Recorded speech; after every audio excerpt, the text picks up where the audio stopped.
In the sprawling, calculated chess match of World War II, the German High Command analyzed every Allied commander with cold precision.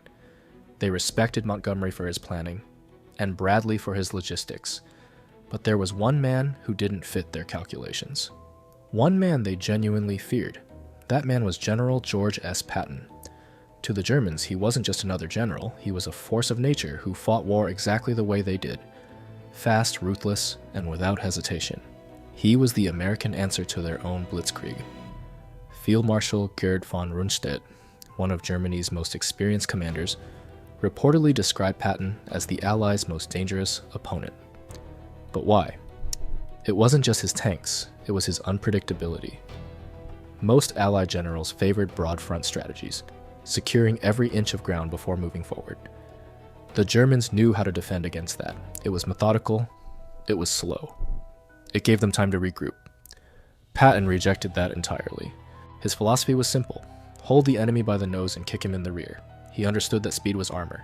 If you moved fast enough, the enemy couldn't organize a defense. This terrified the German general staff because it disrupted their OODA loop.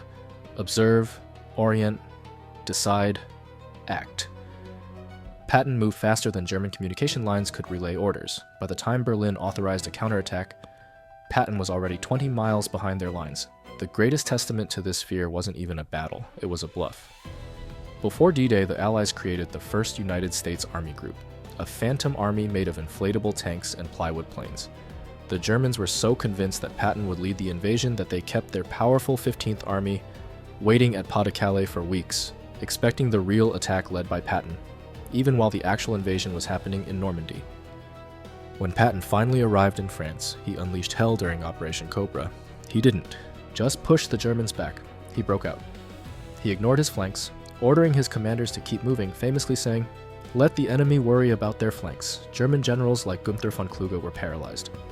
They reported that Patton's columns were appearing in towns that were supposed to be safe rear areas. The psychological impact was devastating. German soldiers began to feel that there was no safe place to retreat to, but the ultimate proof of their fear came during the Battle of the Bulge in the winter of 1944.